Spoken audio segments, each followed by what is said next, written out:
सो जय हिंद and welcome to the next class. आज की क्लास में जो हम सीखने वाले हैं वो होने वाला है अ स्टेप हायर। अब हम इसमें क्या सीखेंगे? आज हम सीखेंगे एक जर्नल भाषा में जैसे हम बातचीत करते हैं तो उसमें कैसे टाइम पूछें और बताएं, डेट्स के बारे में कैसे बात करें और नंबर्स के बारे में हम कैसे बातचीत करते हैं। इन सब इम्पॉर्टेंट एस्पेक्ट्स के ऊपर आज हम ढेरों डिस्कशंस करेंगे और ढेरों सिलेबस को कवर करेंगे।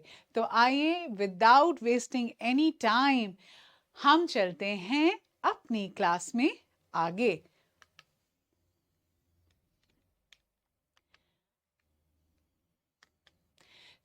आज की क्लास का ऑब्जेक्टिव क्या है?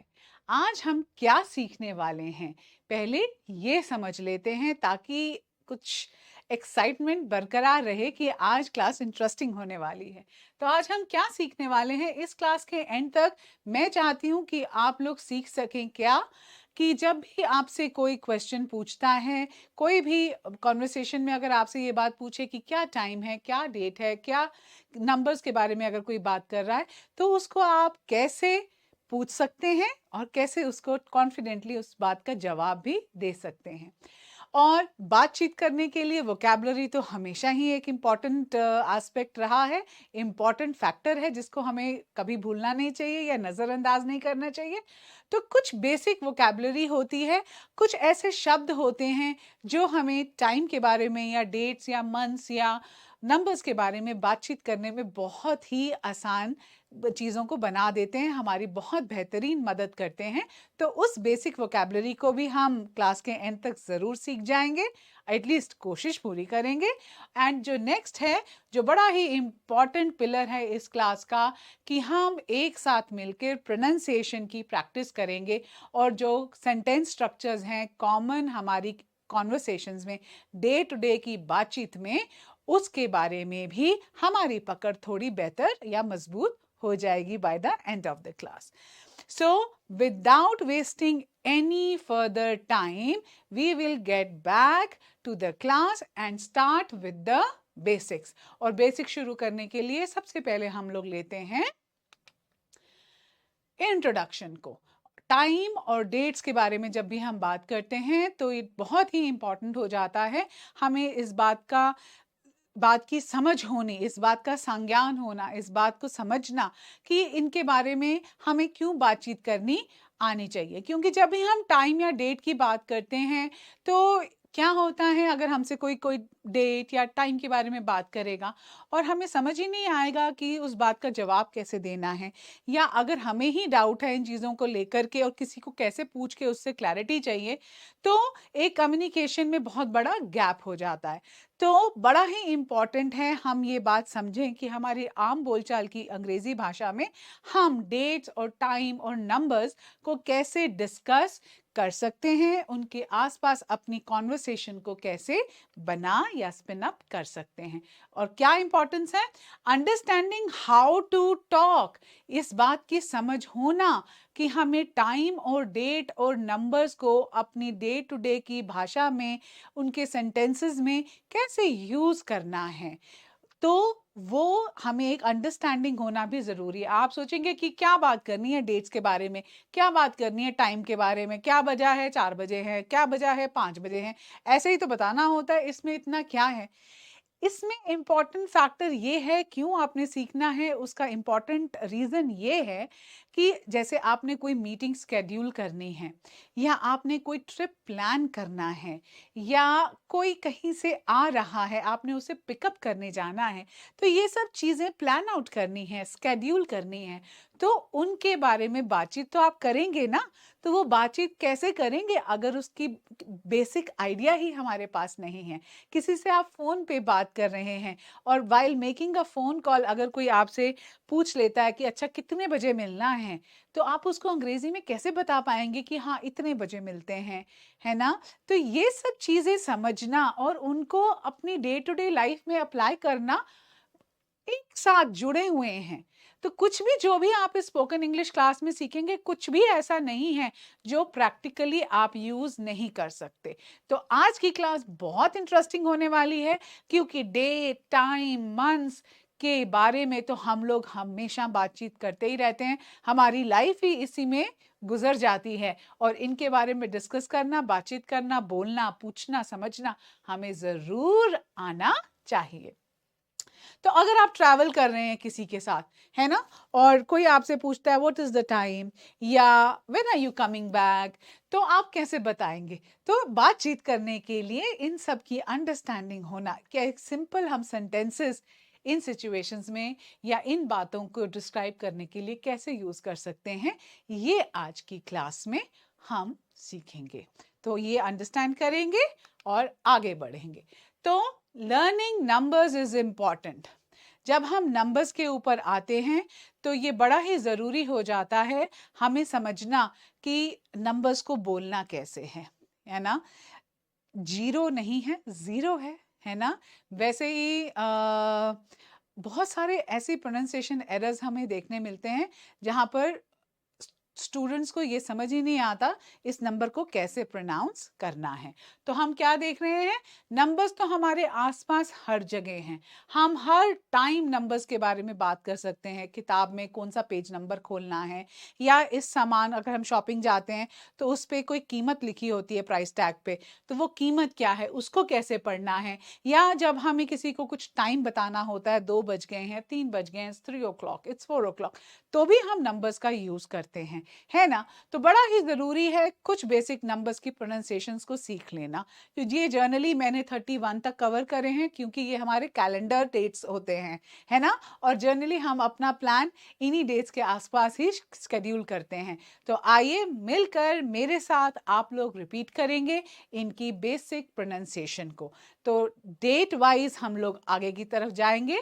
सबसे पहले 1, 2, 3, 4,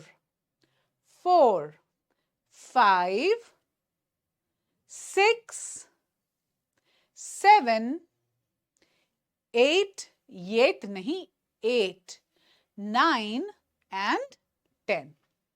अब चलते हैं नेक्स्ट सेट पे। 11 बोलते हैं बहुत लोग, 11 नहीं है, उससे पहले ई की आवाज भी निकालनी जरूरी है। 11, 12, 13, टीन, यहां पर 3 नंबर्स शुरू हो जाते हैं। 13, 14, 15, 16, 17, 18, 19 and then 20. Then we move on to the next bunch, which is 21, 22, 23, 24, 25, 26, 27, 28, 29, 30 and 31. So usually first से 30th तक या 31st तक की डेट्स हमारे कैलेंडर्स में हमें मिलती हैं, और इनके आसपास ही हमारी प्लान्स, हमारे स्केड्यूल्स, हमारे ट्रिप्स रिवॉल्व अराउंड करते हैं।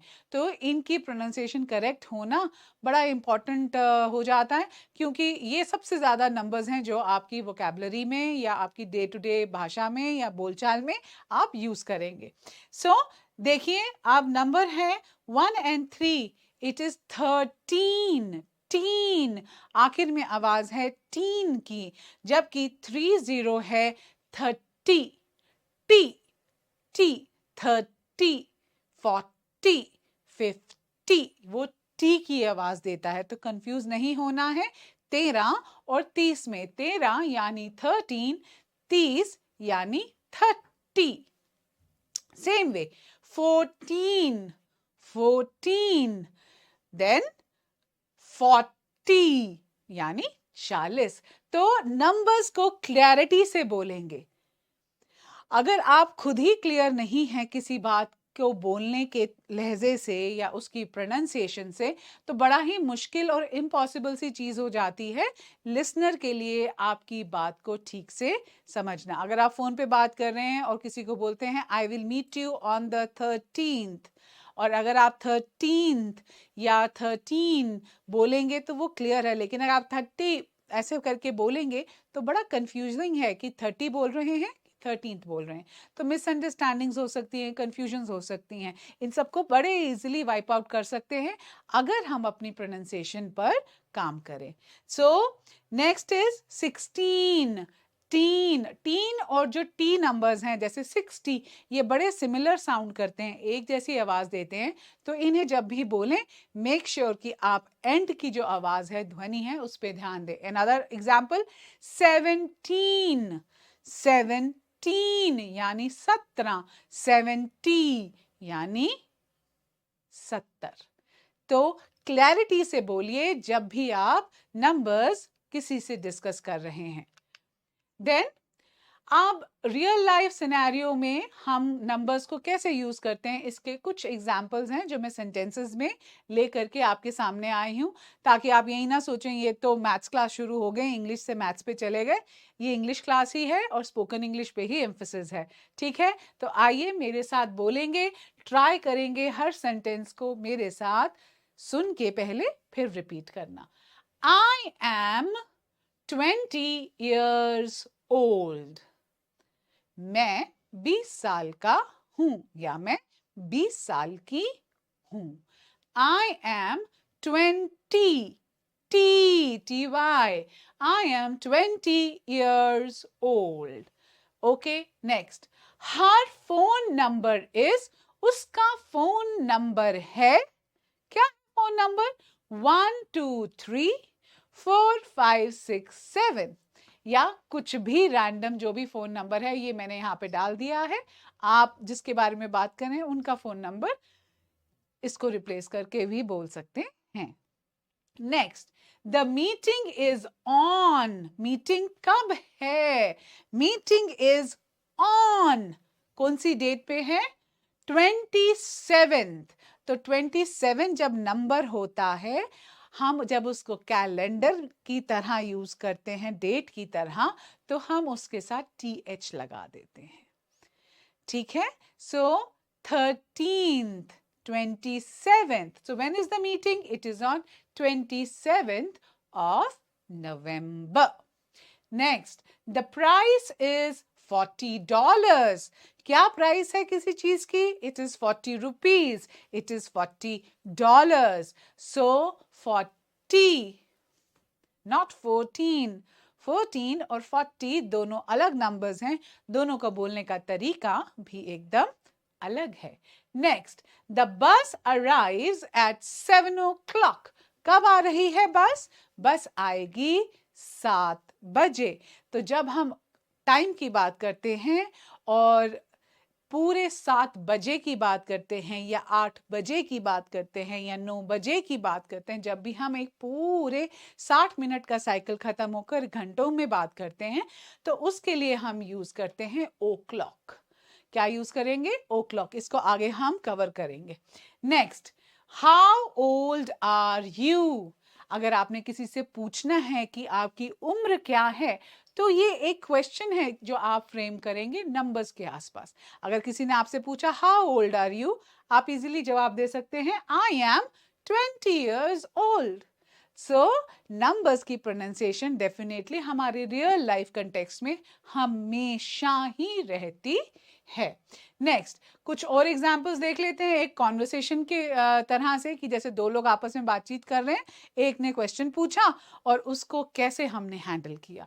सो क्या क्वेश्चन है? What's your phone number. कोई आपसे आपका फोन नंबर पूछ रहा है तो आप कैसे जवाब देंगे?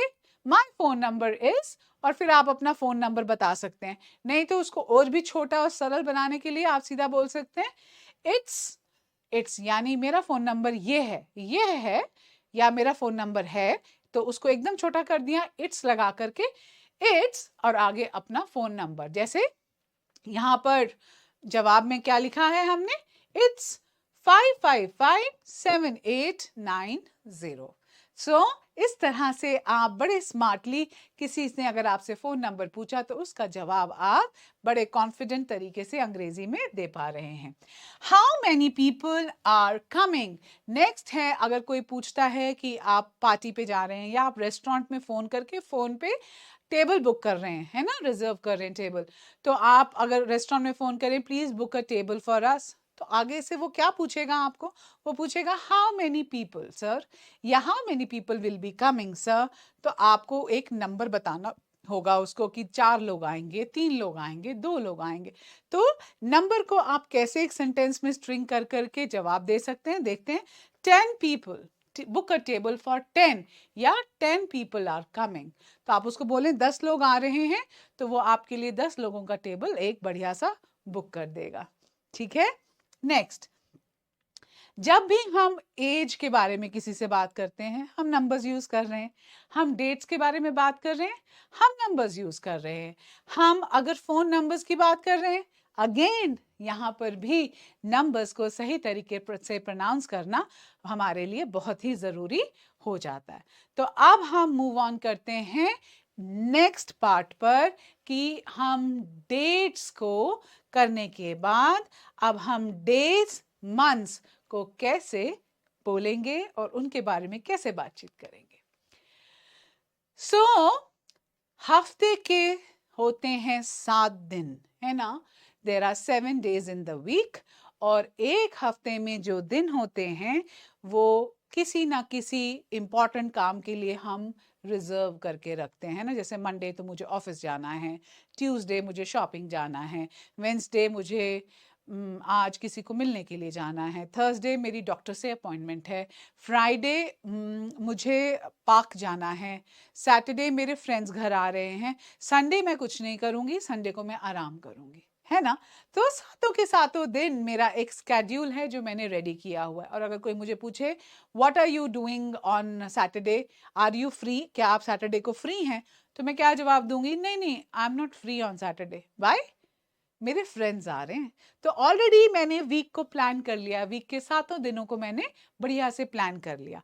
तो आप हफ्ते के 7 दिन की करेक्ट प्रोनाउंसिएशन मेरे साथ आप लोग बोलेंगे और समझ के उससे इनवाइब करने की कोशिश करेंगे। चलिए, तो ये हमें हफ्ते के 7 दिन के बारे में ठीक से बात करना क्यों आना चाहिए। अगेन सेम रीजन है जो डेट्स के लिए रीजन है कि हमें जब भी कुछ स्केड्यूल करना होता है, मैंने हफ्ते का पूरा प्लान आपको बताया, तो मैंने क्या किया, अपना पूरा स्केड्यूल आपसे शेयर किया। स्केड्यूल यानी टाइम टेबल, कि मैंने इस दिन को ये काम करना है, तो मेरा पूरा स्केड्यूल यहाँ पर सामने आपके हो गया। अगर मैंने फ्रेंड्स और अपने ऑफिस में जो लोग काम करते हैं मेरे साथ, उनको हम बोलते हैं कलीग्स, अगर उनके साथ कोई मीटिंग है या कोई आउटिंग प्लान करी है तो वो कहाँ प्लान होगी, क्या वो सिर्फ टाइम के हिसाब से प्लान होगी कि डे के हिसाब से भी प्लान होगी, दोनों चीज़ें इंपॉर्टेंट हैं। तो मुझे इसका ज्ञान होना बहुत ज़रूरी है कि हफ्ते के दिन के बारे में मैं कॉन्फिडेंटली बात कर सकूं, उसको ठीक से प्रोनाउंस कर सकूं, ताकि जो दूसरे इंसान हैं जिनसे मैं बात कर रही हूँ वो मेरी बात समझ सके। तो अब मैं अगर किसी को अपनी डेली रूटीन के बारे में बात करती हूँ कि मैंने डॉक्टर के पास जाना है, तो डॉक्टर मुझे पूछ रहा है जी आप क्या करते हैं, क्या है आपकी डेली रूटीन, तो भी मुझे बताना आना चाहिए कि मेरी डेली रूटीन ये है। यूजुअली तो मैं ऑफिस जाती हूँ मंडे टू फ्राइडे, और सैटरडे मेरा फ्री होता है, सैटरडे को जर्नली मैं ट्रैकिंग के लिए जाती हूँ। तो मैं क्या कर रही हूँ, अपनी रूटीन्स के बारे में बात कर रही हूँ हफ्ते की, कि पूरा हफ्ता मैं क्या करती हूँ। ठीक है, तो इन सब पॉइंट्स के बारे में हम जब भी बात करेंगे तो days of the week definitely बहुत इंपॉर्टेंट तरीके से एक रोल को हैंडल करते हैं, तो इनकी करेक्ट प्रोनाउंसिएशन हमें ज़रूर आनी चाहिए। तो चलिए शुरू करते हैं, मेरे साथ बोलेंगे आप, Monday Monday Monday, next Tuesday Tuesday Tuesday, next कौन सा दिन है, वेंसडे, इसको वेनसडे नहीं बोलेंगे, we will say it as Wednesday, Wednesday Wednesday. Same way Thursday, बहुत लोग थर्सडे की प्रोनाउंसिएशन को बहुत बुरी तरह से बिगाड़ देते हैं, थर्सडे थर्सडे बोलते हैं, नहीं, इट इज थर्सडे, अर्ज, थर्सडे, नॉट थर्सडे, थर्सडे। यहां पर आपको एस जरूर दिख रहा है, लेकिन यहां पर एस की जगह आप ज की आवाज निकालेंगे, Thursday. Friday, not fry, Friday, Saturday, and सबसे प्यारा दिन सबसे ज्यादा लोगों का दुनिया में होता है संडे, जिस दिन सिर्फ ऑफिस से छुट्टी, स्कूल कॉलेजेस बंद, घर पर अपनी मर्जी से अपना टाइम आपके लिए आप स्पेंड करते हैं, तो संडे। तो ये जो इंपॉर्टेंट वर्ड्स हैं जिन पे जनरली हम गड़बड़ करते हैं, वो होता है वेडनेसडे, रॉन्ग, इट्स वेडनेसडे। वो होता है थर्सडे। तो इनको दोबारा से एक बारी करते हैं जल्दी से एक साथ। Monday, Tuesday, Wednesday, Thursday, Friday, Saturday and then Sunday. Now अक्सर लोग बोलते हैं आप वीकेंड पे क्या कर रहे हैं? भाई वीकेंड क्या होता है? What is a weekend? तो बेटा नाम में ही देखिए, इसको समझने की कोशिश कीजिए। चीज़ों को जितनी सरलता से रखेंगे लाइफ में, लाइफ उतनी ही सरल रहेगी। तो अपनी समझ को भी बहुत सरल बनाइए, और आसानी से बहुत सारी चीज़ें हैं जो हम समझ सकते हैं, जिन्हें हम समझ बूझ के अपने अंदर उतार सकते हैं। वैसे ही एक कंसेप्ट है बेटे वीकेंड। वीक एंड दो शब्दों को जोड़ के बना है, वीक और एंड। तो यानी हफ्ते के वो 2 दिन जिन पे हफ्ता खत्म हो जाता है। तो वो कौन से 2 दिन हैं जिनके लिए लोग बोलते हैं what are you doing on the weekend? Weekend का क्या प्लान है? तो वीकेंड है क्या? वीकेंड बना है आपका सैटरडे और संडे से। तो हफ्ते के आखिरी 2 दिन जिन दिनों में काम का प्रेशर ना के बराबर रहता है, हम अपने आप को रिचार्ज करते हैं नए वीक के लिए, उन्हें हम कहते हैं वीकेंड। तो वीकेंड है सैटरडे और संडे। सो अब हम चलते हैं नेक्स्ट स्लाइड पे। सो नाउ हमने डेट्स कर ली, डेज ऑफ द वीक के करेक्ट प्रोनाउंसिएशन को भी टच अपॉन कर लिया। अब बारी आती है मंथ्स की। तो साल में होते हैं 12 महीने, और 12 महीनों की जो करेक्ट प्रोनाउंसिएशन है उसको भी जानना सेम रीजंस के लिए हमारे लिए इम्पॉर्टेंट है। जैसे आप कोई अपॉइंटमेंट, कोई ट्रिप, कोई प्रोग्राम बना रहे हैं, या घर में कोई शादी ब्याह है, या किसी का जन्मदिन है, तो वो सब किसी एक स्पेशल डे पे, किसी एक स्पेशल महीने में आएंगे। सो महीने की प्रोनाउंसिएशंस या महीनों के नाम की करेक्ट प्रोनाउंसिएशन अंग्रेजी में आना भी बड़ा अच्छा और इम्पॉर्टेंट थिंग है। इसको ओवरलुक नहीं करते हैं, क्योंकि छोटी छोटी चीज़ों से ही हमारी जो प्रोनाउंसिएशन है वो इम्प्रूव होती है, बेटर बनती है, और हमारी अल्टीमेट जो स्पीकिंग की क्वालिटी है उसमें इजाफा हो जाता है। सो साल के जो 12 महीने हैं, आइए अब उनकी प्रोनाउंसिएशन को टच अपॉन करते हैं, समझते हैं। जनवरी, जनवरी हिंदी में, अंग्रेजी में हम बोलेंगे जनवरी। February, February, February, February, February, February. March, April, April Hindi, English में आप बोलेंगे अप्रैल। मई, जून, जुलाई, अगेन ये वाला जो महीना है अगस्त का महीना, इसे अंग्रेजी में बोलेंगे अगस्त, अगस्त, अगस्त नहीं अगस्त। सितंबर, अक्टूबर, नवंबर, एंड जो लास्ट महीना है साल का आखिरी महीना, उसे हिंदी में बोलते हैं दिसंबर, लेकिन इंग्लिश में बोलेंगे दिसंबर। तो एक बारी दोबारा अब मेरे साथ आप बोलेंगे जनवरी, फेब्रुअरी, मार्च, अप्रैल, मई, जून, जुलाई, अगस्त, सितंबर, अक्टूबर, नवंबर, दिसंबर। तो ये हैं हमारे 12 महीनों की correct pronunciation.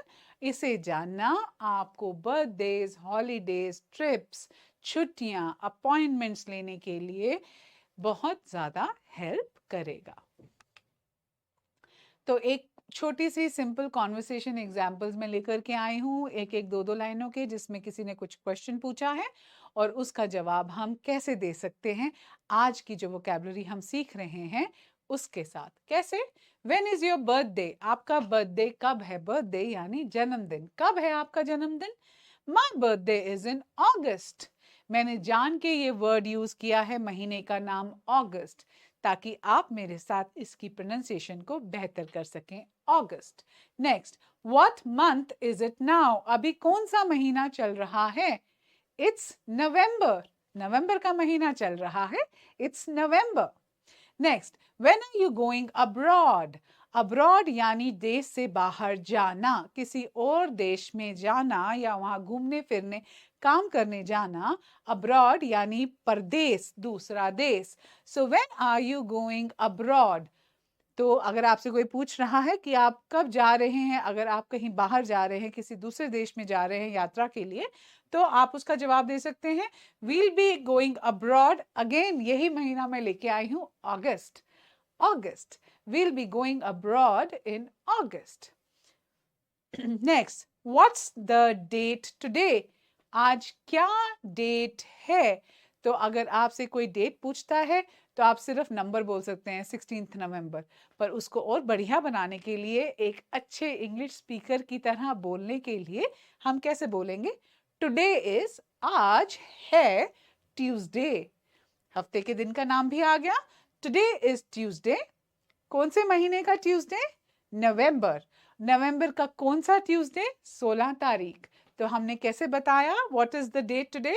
Today is Tuesday, November 16th। इस तरह से अगर आप किसी के पूछे हुए प्रश्न का जवाब दें तो सोचिए क्या इंप्रेशन पड़ेगा। तो सोचिए आपको खुद कितना कॉन्फिडेंस आएगा कि मैं, वाह, क्या बोल पाया या क्या बोल पाई, है ना? नेक्स्ट आता है व्हेन इज योर अपॉइंटमेंट? आप कहीं भी जाते हैं डॉक्टर को मिलने के लिए या किसी स्पेशलिस्ट को मिलने के लिए या ऑफिस में भी किसी को मिलने के लिए, तो आप एक अपॉइंटमेंट लेते हैं। अपॉइंटमेंट क्या होती है? एक टाइम स्लॉट अपने लिए फिक्स करना। आजकल तो स्कूल जाते हैं तो पीटीएम में भी, पेरेंट टीचर्स मीटिंग के लिए भी एक अपॉइंटमेंट स्लॉट आपको दिया होता है, आप उसी टाइम में जा सकते हैं।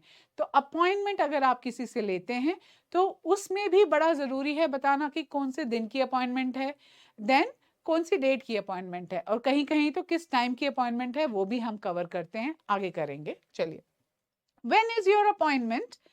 इट्स ऑन, या my appointment is on Monday January 8th।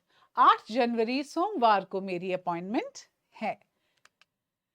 So now let's move on to telling time. हम टाइम के बारे में कैसे बात करते हैं? तो टाइम के बारे में बातचीत करना बड़ा इंपॉर्टेंट हो जाता है। किस लिए? क्योंकि अभी मैंने बताया जैसे हम अपॉइंटमेंट लेते हैं तो टाइम भी उसमें सेट होता है कि 4 बजे की अपॉइंटमेंट है कि 3 बजे की अपॉइंटमेंट है। So knowing about the time and talking about being able to talk, उसके बारे में बात कर लेना भी बहुत ज़रूरी है, क्योंकि आप कैसे अपॉइंटमेंट फिक्स करेंगे? टाइम और डेट और मंथ के हिसाब से। और क्या करेंगे? कोई भी आप प्लान बनाएंगे, कहीं आना जाना करना है, टिकट बुक करनी है या किसी को मिलने जाना है, तो भी टाइम, डेट और दिन का चुनाव करेंगे। देन अगर किसी से कुछ कॉन्वर्सेशन करनी है, कोई प्लान बना रहे हैं कि अच्छा चलो छुट्टी एक साथ चलते हैं या चलिए आज बाजार एक साथ जाएंगे, तो क्या हो रहा है? अगेन आपको टाइम के बारे में, डेट के बारे में, महीने के बारे में बात करने के बारे में ज़रूर अच्छी नॉलेज होनी चाहिए, क्योंकि ये ऐसी चीज़ें हैं जो हमारी डेली एक्टिविटीज़ में हम यूज करते हैं और इतना हम फोकस भी नहीं करते हैं कि हम इन्हें रेगुलर यूज कर रहे हैं, पर देखिए अननोइंगली भी ये हमारी डे टू डे कॉन्वर्सेशन का बड़ा ही इम्पोर्टेंट और बहुत बड़ा हिस्सा है। तो आपने कोई बस पकड़नी है, कोई मीटिंग करनी है, किसी से बात करनी है या शाम को घूमने ही जाना है, 4 बजे वॉक करने चलते हैं, तो भी आपको टाइम के बारे में बातचीत करना आना चाहिए इजीली, एफर्टलेसली। ये एक झिझक नहीं होनी चाहिए या एक स्ट्रेस नहीं होना चाहिए, मैं कैसे बात करूंगा, मैं कैसे बताऊंगी। नहीं, ये आपको बेझिझक इसके बारे में अंग्रेजी में भी अब बोलना आना चाहिए, जैसे आप अपनी मदर टंग में बोलते हैं। तो अब इम्पॉर्टेंट पार्ट होता है एएम और पीएम। सो आपने देखा होगा हम लोग लिखते हैं 1 AM या कभी लिखते हैं 4 PM, वो क्या होता है? आइए इसका पहले संज्ञान कर लेते हैं। AM ये जो एब्रीवेशन है ये यूज होती है रात को 12 बजे मिडनाइट से लेकर के अगले दिन दोपहर के 12 बजे तक का जो टाइम है उसके लिए हम यूज करते हैं AM। तो मध्य रात्रि, आधी रात से लेकर के मध्य दिन यानी दोपहर, भरी दोपहर 12 बजे तक का जो समय है उसके लिए हम AM का प्रयोग करते हैं। अगर मैं बोलूं 2 AM, तो 2 AM मतलब रात के 2 बजे, क्योंकि मध्य रात्रि से दोपहर के 12 बजे तक का जो टाइम है उसके लिए हमने AM यूज करना है। उसी तरह से PM, ये PM मोदी जी नहीं है, ये PM है हमारा वो एब्रीवेशन जो हम दोपहर 12 बजे के बाद से लेकर के आधी रात अगली मिडनाइट तक जो यूज करते हैं उसके लिए हम PM का यूज करेंगे। तो अगर मैं बोलूं कि 2 PM, तो अब मैं PM बोल रही हूं, यानी दोपहर 12 बजे के बाद जब 2 बजते हैं दिन में, तो मैं बोलूंगी 2 PM टू मिडनाइट, यानी आने वाली आधी रात तक का जो समय है उसके लिए हम PM लगाते हैं।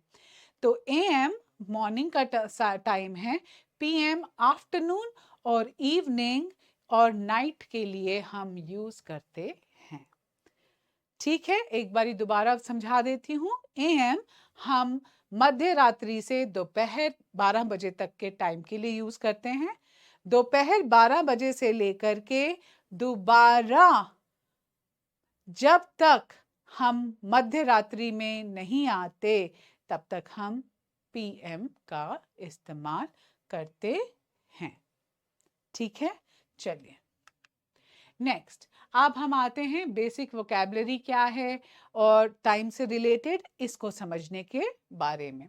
चलिए, व्हाट टाइम इट इज, अगर कोई पूछता है तो इसका मतलब है वो आपसे पूछ रहा है कि क्या टाइम हुआ है, और इसको छोटा बनाने के लिए हम बोलते हैं what's the time, what time it is, what's the time. ये दोनों सेंटेंसेस का मतलब यही है कि क्या टाइम हुआ है, कितने बजे हैं।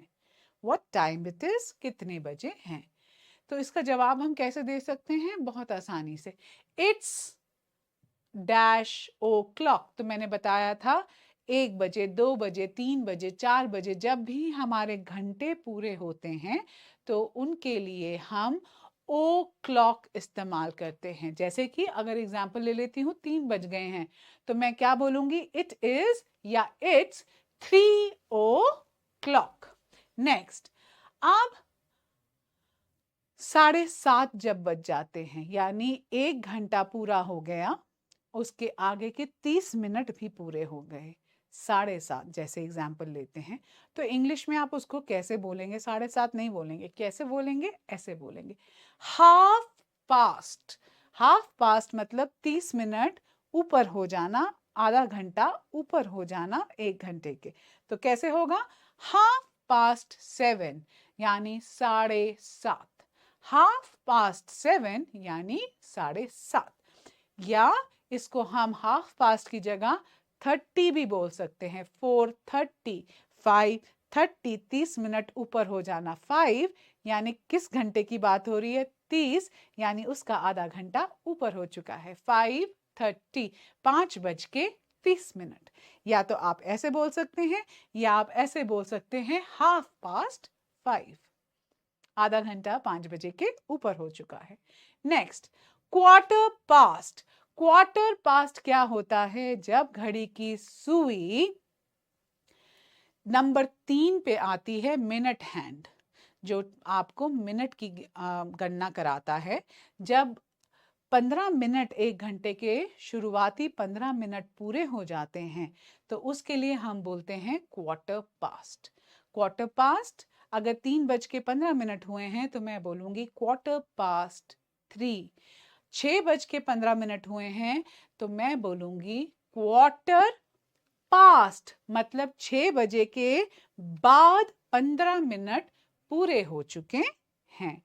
अब आते हैं हम इसके एकदम विपरीत पोर्शन पर, जिसमें है क्वार्टर टू। तो जब भी जैसे 45 मिनट्स, 1 मिनट में 60 मिनट होते हैं, 1 घंटे में 60 मिनट होते हैं, सॉरी, यस। तो जब भी 60 मिनट में से 45 मिनट्स खत्म हो जाते हैं और नेक्स्ट घंटा शुरू होने में 15 मिनट का ही समय रह जाता है, तो अब हम यूज करते हैं क्वार्टर टू। सो अगर घड़ी पे टाइम है 9 बजने में 15 मिनट ही रह गए हैं बाकी, तो मैं क्या बोलूंगी? Quarter to. क्वार्टर टू मतलब क्वार्टर अभी बाकी है, 15 मिनट अभी बाकी हैं। कितने बजने में? 9 बजने में। तो क्वार्टर पास्ट मतलब टाइम घंटा के ऊपर 15 मिनट हो जाना, गुजर जाना। क्वार्टर टू मतलब नेक्स्ट आवर शुरू होने के 15 मिनट पहले का समय। सो अब कई बार हम ना तो क्वार्टर ना हाफ पास्ट की बात कर रहे होते हैं, सीधा ही टाइम रीड करना होता है। तो कैसे? जैसे 5:20 यहाँ पर मैंने एक एग्जाम्पल लिया है, तो इसको आप कैसे बोलेंगे? बहुत सरल है। आर की जगह 5 को लगाइए। इट इज 5 कितने minutes? 20. It is 5:20. This is another way of telling the time. Now, ये हमें शुरुआत से ही पता है और मैं एक्सपेक्ट करती हूँ इस क्लास में जितने स्टूडेंट्स बैठे हैं उन्हें घड़ी, एनालॉग घड़ी देखना आता है। डिजिटल घड़ी की बात नहीं मैं कर रही हूँ, जो सुइयों वाली घड़ी होती है उनकी बात कर रही हूँ। तो हम सबको पता है शॉर्ट हैंड हमें क्या दर्शाता है। शॉर्ट हैंड हमें हर 60 मिनट में चेंज होने वाले आवर्स दिखाता है और मिनट हैंड क्या दिखाता है कि कितने मिनट्स निकल चुके हैं। ठीक, 1 मिनट हुआ, 2 मिनट हुआ, 60 मिनट या 55 मिनट्स हुए या 60 मिनट हुआ और नेक्स्ट घंटा शुरू हो गया। सो दोनों हैंड्स हमारे को घड़ी का टाइम दिखाते हैं। जब पूरे 2 बजते हैं हम इसको क्या बोलेंगे? It's 2 o'clock। जब पूरे 4 बज गए, इट्स 4 o'clock। जैसे मैं आपको पहले समझा चुकी हूं, जब भी एक पूरा आर कंप्लीट होता है तो हम टाइम कैसे बताएंगे? ओ क्लॉक करके, जब एक भी मिनट उसके ऊपर नहीं हुआ। देन 2:15 यानी 2:15 पार हो चुके हैं, तो पार हो जाना 15 मिनट को हम बोलते हैं quarter past. So it's quarter past what time? 2 o'clock। So it's quarter past 2। Next, जब 2:30 बज जाते हैं यानी 2:30 हो जाते हैं, तो आप उसे कैसे बोलेंगे? Half past 2। It's half past 2। Half यानी 30 मिनट पार हो चुके हैं 2 बज के। देन 2:45। अब नेक्स्ट आवर आने में यानी 3 बजने में कितना टाइम बाकी है? सिर्फ 15 मिनट ही बाकी हैं। तो हमारी घड़ी क्या टाइम दिखा रही है? 2:45। इसे हम अंग्रेजी में कैसे बोलेंगे? It's quarter to 3। तो क्वार्टर टू यानी 3 बजने में 15 मिनट बाकी हैं। तो लेट्स हैव एक छोटा सा डायलॉग का एग्जाम्पल देख के थोड़ा समझ लेते हैं, जल्दी से रिवाइज भी कर लेंगे। What time it is? It's 6 o'clock. Next, what time does the bus leave? बस कितने बजे चली जाएगी? It leaves at 7:30. Half past मतलब 7 बजे के बाद जब आधा घंटा पूरा हो जाएगा, that is 7:30. So the bus will leave at 7:30. उसको बोलने का एक और बहुत बेहतरीन तरीका है 7:30. सो नाउ हम लोग रैप अप करते हैं और सेशन को एंड करते हैं। आज हमने सीखा कि कैसे टाइम, डेट, मंथ, नंबर्स, इनको बोलचाल की भाषा में सही तरीके से प्रोनाउंस करना हमारे लिए बहुत इम्पेरेटिव है, यानी बहुत ज़रूरी हो जाता है। तो इसको अपनी भाषा का हिस्सा बनाइए और कीप प्रैक्टिसिंग। जो भी मैं क्लास में समझा रही हूं, अगर आप उसको यहीं छोड़ देंगे तो बिलीव यू मी, इस पूरी क्लास का जो पर्पस है, जो ऑब्जेक्टिव लेके हमने शुरू किया था, वो सब डिफीट हो जाएगा। So it is very important कि यू कीप प्रैक्टिसिंग। अगर आप खुद प्रैक्टिस करेंगे, अपने आप को मोटिवेटेड रखिए, एकदम पेपअप करके रखिए कि नहीं मैंने तो सीखना ही है। क्या है इंग्लिश? एक बोलचाल की भाषा ही तो है। अगर मैं अपनी मदर टंग में बात कर सकती हूँ तो इंग्लिश में क्यों नहीं? इसलिए नहीं क्योंकि आप मदर टंग को तो रोज प्रैक्टिस करते हो, बिना झिझक के बोलते हो, लेकिन अंग्रेजी से घबरा जाते हो। सो कीप प्रैक्टिसिंग, प्रैक्टिस कीजिए, अच्छी प्रैक्टिस कीजिए, ताकि जो झिझक है वो निकल जाए। तो आज की जो भी वोकैबुलरी हमने सीखी, चाहे वो डेट्स के कंटेक्स्ट में हो, चाहे वो मंथ्स के संदर्भ में हो, चाहे हफ्ते के 7 दिनों के संदर्भ में हो, या टाइम के संदर्भ में हो कि टाइम कैसे पूछना है, कैसे बताना है, ये सब, इस वोकैबुलरी को प्लीज यूज करिए। बार बार इस लेक्चर को देखिए और इसको अपने अंदर जो कुछ सीखा है उसे उतारने की भी कोशिश करिए, तभी इंप्रूवमेंट दिखेगी। आइए कुछ और बेहतर वोकैबुलरी के वर्ड्स देख लेते हैं और उसके बाद अगले सेशन में मिलने की तैयारी पूरी प्रैक्टिस करने के बाद कर लेते हैं। तो आज की वोकैबुलरी वर्ड्स हैं वोकैब गलोर में, वो हैं वेट, यानी इंतजार करना, किसी का वेट करना। ये स्पेलिंग्स भी लर्न करिए, ताकि अगर आप बोलें और कोई कभी पूछ ही ले कि क्या स्पेलिंग है, मुझे थोड़ा हेल्प कर दोगे, मैंने लिखना है, तो आप कॉन्फिडेंटली बता भी सके। वेट यानी किसी के लिए किसी जगह पर रुककर थोड़ी देर इंतजार करना। एग्जाम्पल है इसका बहुत easy, please wait for your turn, please wait for me. इस तरह से सिंपल भाषा में SVO के साथ मिलके आप सेंटेंसेस बना सकते हैं। नेक्स्ट, क्लीन, क्लीन, क्लीन यानी साफ।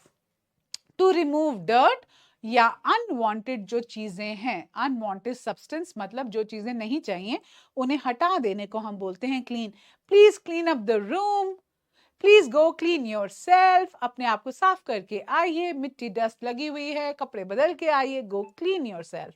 She cleans her room every weekend, weekend यानी सैटरडेज एंड संडेज को वो क्या करती है, क्या करती है, वो सब्जेक्ट क्या है, शी, क्या करती है, क्लीन करती है, कब, रूम को वीकेंड्स पर। So she cleans her room on the weekends. Next, hot, hot मतलब कोई चीज बहुत गर्म होना, हॉट, ओके, जिसका टेम्परेचर बहुत हाई हो। So the tea is very hot, oh I burnt my mouth, the milk is very hot, okay, the coffee is too hot to drink. Next, cold, hot का बिल्कुल opposite word, एकदम विपरीत विलोम शब्द है cold. Cold मतलब एकदम ठंडा। So let's see, cold का एक एग्जाम्पल देखते हैं। I need a jacket because it is cold outside, मुझे एक जैकेट चाहिए क्योंकि बाहर अब ठंड शुरू हो गई है, it is cold outside. Next, beautiful, beautiful ये एक बहुत अच्छा शब्द है जो बताता है कि कोई चीज हमें, हमारी आंखों को बहुत भा गई है ना।